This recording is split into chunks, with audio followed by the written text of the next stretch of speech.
আসসালামু আলাইকুম। এটি আমার হচ্ছে ফেসবুক অ্যাকাউন্ট, যেটি ফেসবুক ডিসেবল করে দিয়েছিল এবং আমি এটা ফিরেও পেলাম। তো দেখেন এখানে লেখা আছে you are back on Facebook. মানে ফেসবুক যে অথরিটি আছে তারা আমার অ্যাকাউন্টটি ডিসেবল করে দিয়েছিল এবং তারা আমার অ্যাকাউন্টটি আবার ফিরিয়েও দিয়েছে। হ্যাঁ, তো এই পুরো বিষয়টি দেখাবো আপনি কিভাবে আপনার ফেসবুক অ্যাকাউন্ট যদি ডিসেবল হয়ে যায় এবং কিভাবে আপনি ফেরত পাবেন। তো হঠাৎ আমি ফেসবুক ব্যবহার করতে করতে দেখি যে আমার হচ্ছে এইরকম একটা অপশন চলে আসছে, হ্যাঁ, যে we have suspended your account. হ্যাঁ, মানে আমি কিছুই বুঝতে পারি নাই যে আসলে কিভাবে আমার অ্যাকাউন্টটি সাসপেন্ড করলো। তো এখানে যে জিনিসটা বুঝাইছে যে এটা অবশ্যই আপনাকে 180 দিনের মধ্যে অ্যাপ্লাই করতে হবে। হ্যাঁ, এর মধ্যে যদি আপনি অ্যাপ্লাই করেন তাহলে আপনি আপনার ফেসবুক অ্যাকাউন্টটি ব্যাক পাবেন, যদি আপনার সবকিছু ঠিকঠাক থাকে। আদারওয়াইজ আপনি এটি করতে পারবেন না। তো যখন এরকম অপশন আসবে আপনাকে আপিল করতে হবে। হ্যাঁ, তো আমরা হচ্ছে এই ফেসবুক অ্যাপ থেকে এটি আপিল করব না, আমরা যে কোনো একটি ব্রাউজার সিলেক্ট করে সেখান থেকে এটা অ্যাপিল করব। এটা হইতে পারে আপনার ক্রোম ব্রাউজার, ইউসি ব্রাউজার, মানে আপনার ফোনে যে কোনো একটি ব্রাউজার থাকলেই হবে। সো সে ব্রাউজারে আসার পরে আপনাকে যে কাজ করতে হবে সেটা হচ্ছে আপনি ব্রাউজারের গুগলে যে লিখবেন facebook.com। facebook.com লেখার পরে আপনাকে যে কাজটি করতে হবে সেটা হচ্ছে আপনার যে নাম্বারটি ছিল সেই নাম্বারটি আপনি ডায়াল করবেন, বা নাম্বার বাদে যদি আপনি ইমেল আইডি দিয়ে আপনার ফেসবুক লগ ইন করা থাকে তাহলে আপনি ইমেল অ্যাড্রেস এখানে দিবেন। হ্যাঁ, তো দেওয়ার পরে আপনাকে যে কাজ করতে হবে সেটা হচ্ছে আপনাকে পাসওয়ার্ড দিতে হবে। তো আমি এখন পাসওয়ার্ড দিব।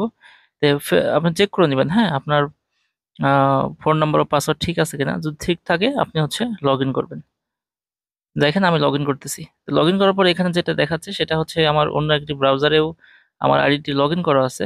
সো সেটাই দেখাচ্ছে যে হলো ওইখান থেকে আপনাকে অ্যাপ্রুভাল নিতে হবে। তো এই অ্যাপ্রুভাল তো আসবে না যেহেতু আমার ফেসবুক অ্যাকাউন্ট ডিসেবল হয়ে গেছে।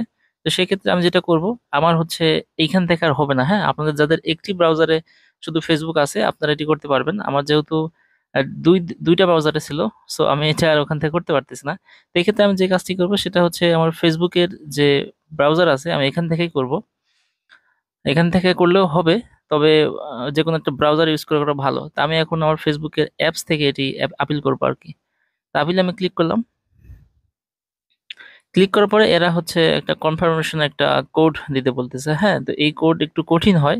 যদি প্রথম কোডটি আপনি না বুঝেন তাহলে আপনি হচ্ছে ওই যে ওখানে একটা অপশন আছে দেখবেন যে গেট এ নিউ কোড, ওই অপশনে ক্লিক করবেন। তা আমি কোডটা বুঝতে পারছি আর কি। সো আমি এখন কোডটা টাইপ করে কন্টিনিউ করবো আর কি। তা আপনারা কোডটা টাইপ করার সময় খুব সাবধানে কোড টাইপ করবেন, কারণ এখানে ভুল হইলে কিন্তু আপনার কোডটা নিবে না। হ্যাঁ, সেক্ষেত্রে ঠিকঠাক কোড দিবেন। দেওয়ার পর দেখেন এখানে আসছে আপলোড এ ভেরিফিকেশন সেলফি। এই জায়গায় যে ইম্পর্টেন্ট কথা সেটা হচ্ছে আমার দেখেন একটি সেলফি চাইছে। হ্যাঁ, মানে আপনার এই ক্ষেত্রে একক জনের একক রকম আসতে পারে, কারো হচ্ছে ইমেল চাইতে পারে, কারো হচ্ছে ভোটার আইডি কার্ড চাইতে পারে, আবার কারো হচ্ছে আহ আসলে একক, কারো অ্যাপ্লিকেশন লেখা লাগতে পারে। সো যেটাই আসুক না কেন সেটা আপনার এখান থেকে করতে হবে। তো আমি একটি সেলফি এখন দিয়ে দিব। দেওয়ার পরে এখান থেকে আমি কন্টিনিউ করব। আমি আবারও বলতেছি এইখানে কিন্তু এক একজনের একক রকম এই ভেরিফিকেশন আসবে। তো যেটাই আসুক আপনি দিয়ে এটা কন্টিনিউ করবেন। দেখেন স্টেপ একদমই সহজ। হ্যাঁ, একদমই সহজ। তো এটা কন্টিনিউ করার পরে আমাকে যে কাজটি করতে হবে সেটা হচ্ছে দেখেন এই অপশনটা আসবে যে Samrat you submitted an appeal. হ্যাঁ, check back here for the result. তো আমার যেটা করলাম যে হোয়াট হ্যাপেন নেক্সট, মানে আমার কি করতে হবে। তো এইখানে এই অপশনটা আসার পরে ওরা আসলে এটা রিভিউ করবে। হ্যাঁ, ওরা রিভিউতে যাবে। রিভিউতে যাওয়ার পরে ওরা সবকিছু চেক করবে যে সবকিছু ঠিকঠাক আছে কিনা। মানে আপনি যে ফেসবুকের গাইডলাইন আছে সেগুলো সবকিছু তারা দেখবে আসলে তারা ইচ্ছাকৃত ভুল করে এটা আপনার আইডি ডিসেবল করছে না আপনার কোনো বড় ধরনের ক্রাইম ছিল। সো এইখানে আপনার আর কিছুই করা যাবে না। হ্যাঁ, এইভাবে এটা রেখে দিতে হবে। এখন আপনারা 24 ঘন্টা থেকে 48 ঘন্টা ওয়েট করতে হবে। তো দেখেন আমি 24 থেকে 48 ঘন্টা পরে জাস্ট ফেসবুকে ঢুকলাম। ঢোকার সাথে সাথে দেখেন আমার আইডি কিন্তু লগ ইন হয়ে গেছে।